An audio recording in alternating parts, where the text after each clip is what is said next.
오늘 서울의 낮 기온이 38도에 육박했습니다. 7월 상순으로는 118년 만에 가장 심한 폭염으로 기록됐습니다. 연일 이어지는 무더위에 기록적인 폭염. 도심을 벗어나 시원한 물가를 찾는 발길이 쉴 새 없이 이어집니다. 날이 더워가지고 그냥 제대로 계획해서 온 것 같아요. 이제 회사 직장 동료들이랑 이제 다이빙을 좀 즐기려고 여행을 나왔습니다.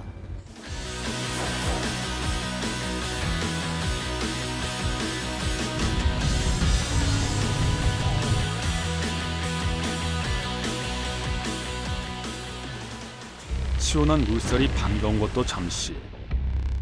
예상치 못했던 물놀이 안전사고도 반복되고 있습니다.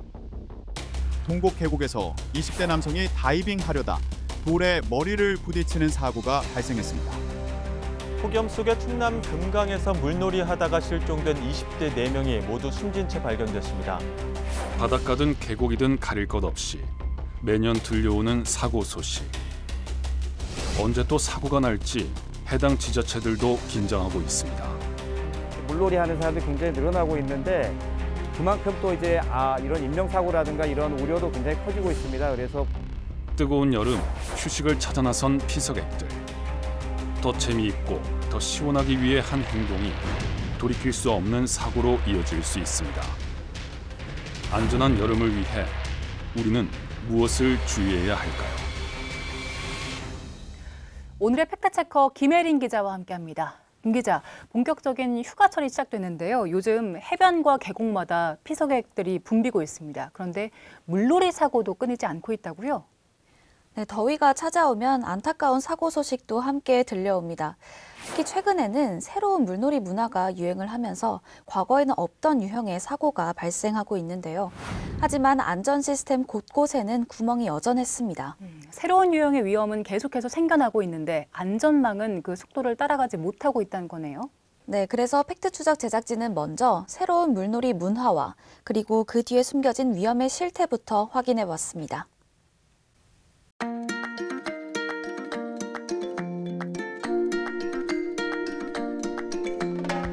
제주의 시원한 바닷물 속으로 몸을 던지는 사람들. 최근 MZ세대 사이에선 짜릿한 높이에서 뛰어내리는 하이다이빙이 새로운 놀이 문화로 자리 잡았습니다.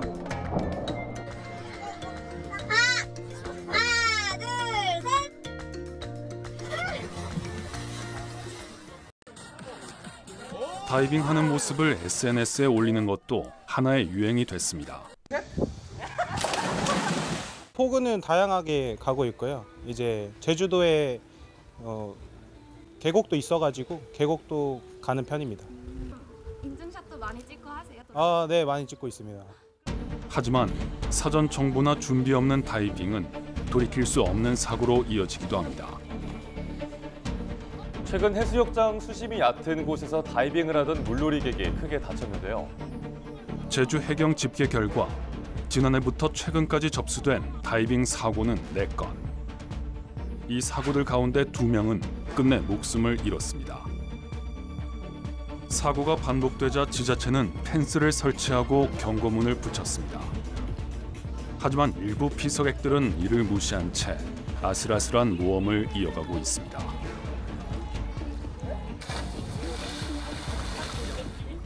간조 때 물이 빠졌을 때 이제 뛰어들다 보니까 바로 이제 저렇게 막 수심이 지금 낮은 부분에 다이빙을 해가지고 이제 손상이 많이 오는 거죠. 이제 지금은 펜스를 설치했는데 좀 위험한 거 펜스 위에 가서도 또 뛰는 분들이 간혹 있어가지고.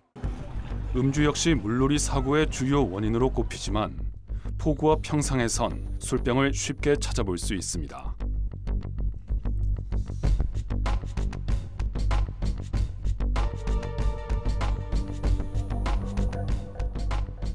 술을 마시면 운전을 하면 안 되는 법 이런 것처럼 물론 법까지는 너무 거창하지만 그래도 이거는 그냥 시민의식이 필요한 것 같아요.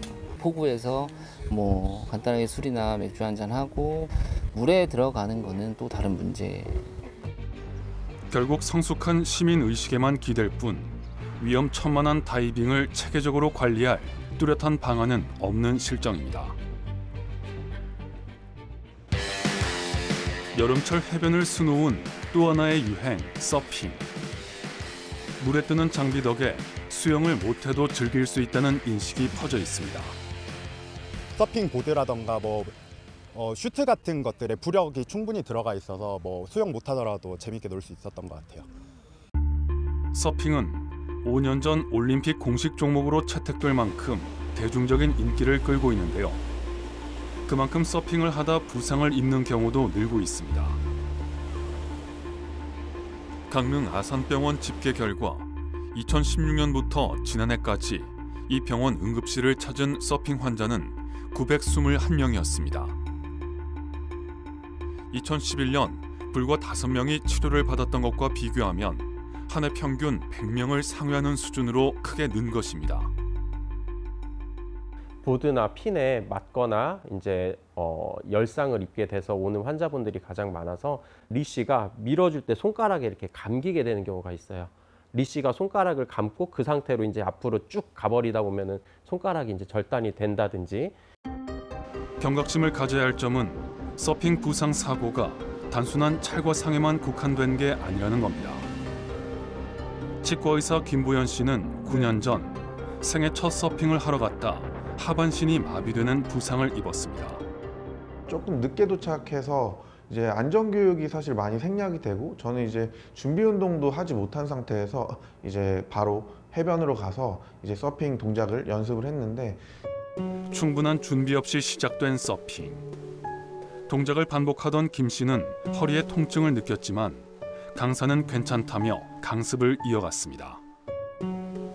계속적으로 허리에 좀 통증을 느꼈고 그 얘기를 이제 강사에게도 했었는데 처음에 하면 다 괜찮다, 원래 그렇다고 해가지고. 결국 서핑을 마치고 나온 김 씨는 그대로 주저앉고 말았습니다. 다리에 힘이 빠져 걸을 수가 없었던 겁니다. 김 씨의 병명은 파도타기 척수병증. 허리를 무리하게 젖히는 동작을 반복하다 척수로 가는 혈관이 막히는 초보 서퍼들에게 드물게 나타나는 질환이었습니다. 서핑하다가 물에 빠지고 보드에 맞고 이런 것들에 대한 얘기는 들었지만 이런 혈관 경색에 대해서는 얘기를 듣지 못했어요. 그래서 더 계속 했던 것도 있죠. 네. 생애 첫 서핑을 시작했던 날, 김 씨는 돌이킬 수 없는 부상을 입었습니다. 게다가 당시 강습을 진행했던 강사는 정식 자격도 없는 일반인이었습니다. 당연히 강습 업체에 있고 제대로 된 교육을 받은 강사인 줄 알았는데 사실 자기는 강사가 아니고 여름 시즌에 자기 친구 여기 운영하는 데 와서 일을 그냥 좀 도와줄 뿐이고.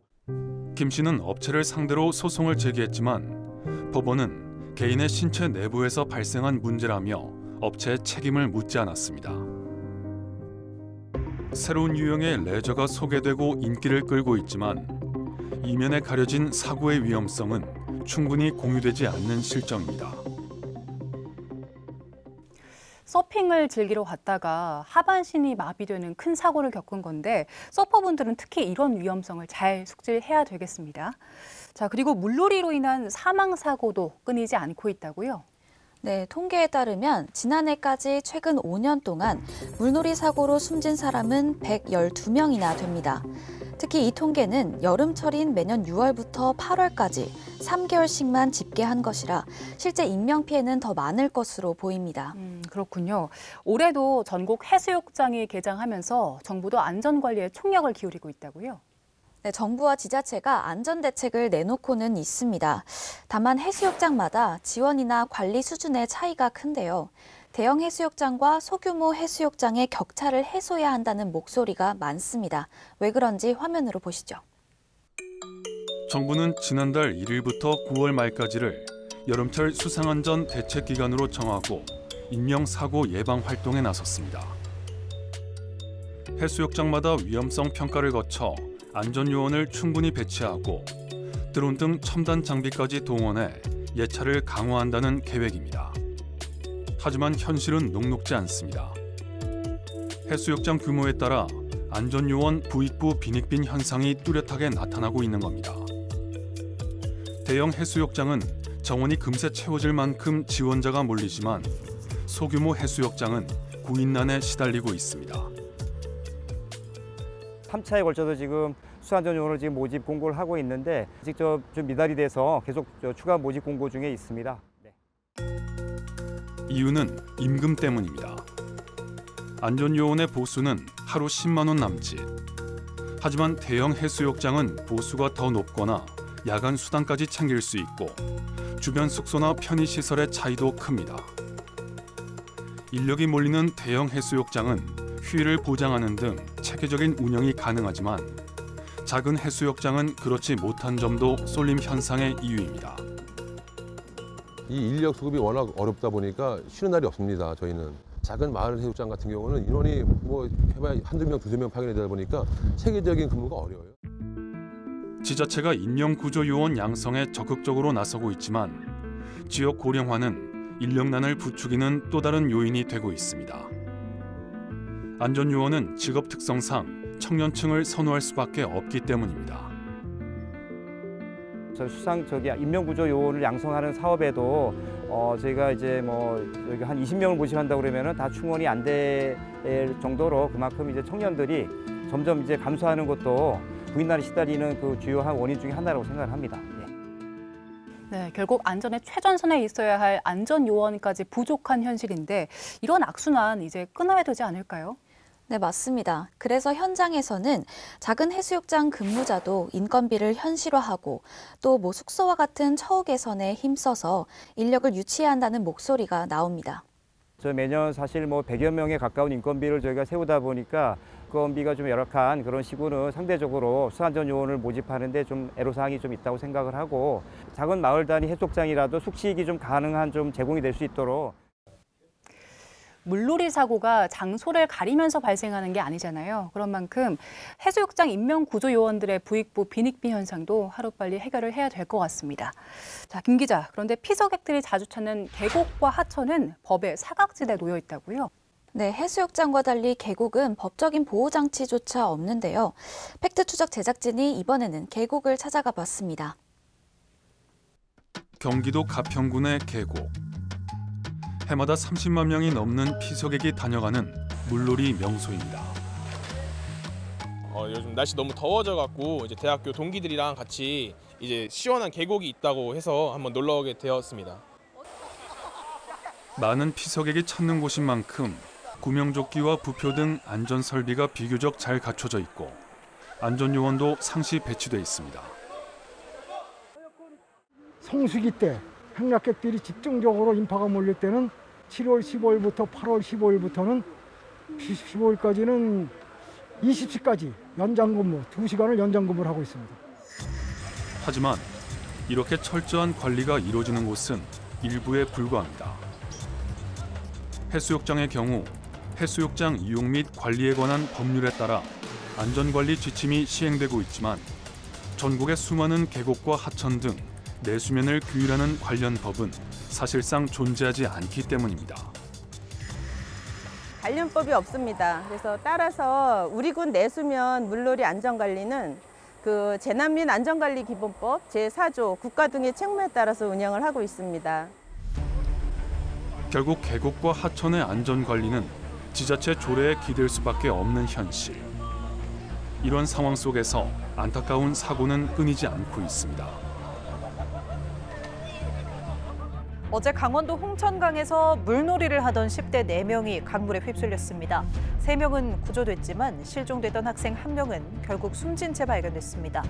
충남 금산군 금강상류에서 물놀이하다 실종된 20대 4명이 심정지 상태로 발견돼 결국 숨졌습니다. 두 사고 모두 물놀이가 금지된 지역에서 발생한 만큼 출입 통제가 미흡했던 게 아니냐는 지적이 나옵니다.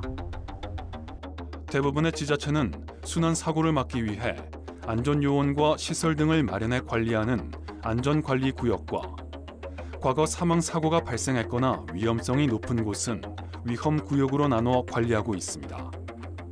하지만 지역 고령화로 인해 상주 안전요원 확보가 어렵고 예산 부족으로 운영이 쉽지 않은 게 현실입니다. 물놀이 지역은 계곡이 많은 시골 지역으로서 그 고령이신 안전관리 요원들이 많습니다. 사실 예산 지원은 강화되어야 할 것 같습니다. 그 가평구는 그 매년 물놀이 안전요원 인건비 및 정상적 경비로 10억 원의 예산이 소요가 됩니다. 해수욕장과 달리 계곡과 하천에는 법이 없다는 게 선뜻 이해가 되진 않는데요. 법적 안전장치를 빨리 마련해야 될 것 같습니다. 네, 이런 문제를 해결하기 위해서 지난 21대 국회에서는 재난 및 안전관리 기본법 개정안이 논의되기도 했습니다. 하지만 별다른 진전 없이 임기 만료로 폐기됐는데요. 그 사이에도 사고는 계속 발생하고 있는 겁니다. 네, 법 제도가 이렇게 현실을 따라가지 못하는 건 비단 계곡만의 문제는 아닌 것 같은데요. 앞서 짚어봤던 그 서핑이나 다이빙처럼 새롭게 유행하는 물놀이 문화들, 여기에 대한 안전 대책도 시급해 보이는데요. 네, 어떤 해법이 필요할지 현장에서 다양한 목소리를 들어봤습니다. 반복되는 비극의 고리를 끊기 위해선 무엇보다 법과 제도의 빈틈을 메우는 것이 시급합니다. 특히 해수욕장보다 더 많은 사망자가 발생하는 계곡과 하천이 법 테두리에서 벗어나 있다는 점이 가장 큰 문제로 꼽힙니다. 따라서 해수욕장에 한정된 물놀이 안전관리 관련 법령을 하천과 계곡을 포함한 내수면으로 확대해야 한다는 주장이 힘을 얻고 있습니다. 계곡이나 하천이 지금 실제 사망자, 사고의 어떤 한 60에서 70% 정도 사이를 왔다 갔다 하는 정도입니다. 내수면에 관련해서는 사실 그 재난및 안전관리 기본법에 따라 지자체에게 그냥 내맡겨진 상황인 것 같습니다. 근데 지자체가 사실 재정적으로 그렇게 넉넉한 편들은 아니거든요. 그런 것들을 조금 더 뒷받침할 수 있는 법률 제정이라든가 이런 것들도 하이다이빙, 서핑처럼 새롭게 떠오른 레저 활동 역시 안전을 담보할 기준이 필요하다는 목소리가 나옵니다. 펜스를 친다, 그 해경분들이 와서 제재를 한다, 그러면 더 깊은 곳으로 들어갈 겁니다. 더 안전하지 않지만 아무도 터치하지 않는 곳을 찾아갈 겁니다. 차라리 개방을 하되 안전하게 개방할 수 있는 그런 거를 찾는 게 안전에 더 도움이 되지 않을까, 저는 그렇게 생각을 합니다. 각 포구에서 뭔가를 이런 레저 문화를 지금 하고 있는 분들이 좀 지자체랑 이렇게 연계해서 좀 만드는 거에는 저는 찬성하는. 기구나 이런 것들도 지금 사실 여러 가지 뭐 줄에 의한 사고, 보드에 부딪히는 사고 등등해서 굉장히 사고가 많이 발생하거든요. 그래서 이제 그런 기구의 안전 기준이라든가 이런 것들을 조금 더 강화할 필요가 있는 것 같습니다. 빈번히 일어나는 이런 사고를 막기 위해 해양경찰은 2026년까지 서프보드에 대한 안전 인증 제도를 개발할 계획입니다. 이와 함께 수상안전요원 구인난이 심각한 소규모 해수욕장 지원책 마련도 필요합니다. 안전요원에게 숙소와 편의시설을 제공하고 인건비는 현실화하는 작업 등이 요구됩니다. 전문가들은 지자체 예산만으로는 한계가 명백한 만큼 중앙정부 차원의 지원이 절실하다고 강조합니다. 수상안전과 관련된 부분에 대해서는 전체적으로 예산을 좀 늘려갈 필요가 좀 있는 것 같습니다. 지금 현재 재원 가지고는 사실 기본적인 아주 최저임금 수준도 안 되는 그런 이제 임금을 받고 현장에서 활동하는 그런 경우도 많기 때문에 결국 법 제도는 잘 정비를 하고 현장의 목소리를 반영한 현실적인 지원책을 마련하는 게 필요해 보입니다. 네, 그리고 제도가 마련이 돼도 결국 수칙을 지키는 것은 물놀이객 본인인 만큼 시민의식이 무엇보다 중요하겠습니다. 네, 그럼 물놀이를 하기 전에 어떤 점을 유념해야 될까요? 네, 행정안전부 자료 내용을 소개해드리면 우선 입수 전에 충분한 준비 운동을 하고 또 체형에 맞는 구명조끼를 착용해야 합니다. 그리고 수상안전요원의 안내에 따라서 안전구역을 벗어나지 않아야 합니다. 이외에도 해수면이나 내수면 모두 반드시 입수 전에 지역 지형에 대한 정보를 철저히 확인하는 게 중요합니다. 특히 다이빙의 경우 지역 주민들에게 수심과 지형에 대한 정보를 미리 확인하거나 아니면 관련 정보가 나오는 앱을 활용해서 충분히 숙지해야 안전사고를 예방할 수 있습니다. 네, 그리고 만약에 사고가 난다면 신속하게 119에 신고하는 것도 꼭 기억을 해야겠습니다. 김 기자, 수고 많았습니다. 오늘 팩트추적은 여기까지입니다. 저희는 다음 시간에도 현상 이면에 숨겨진 사실조차 시청자 여러분 목소리에 귀 기울이겠습니다. 함께해 주신 여러분 고맙습니다.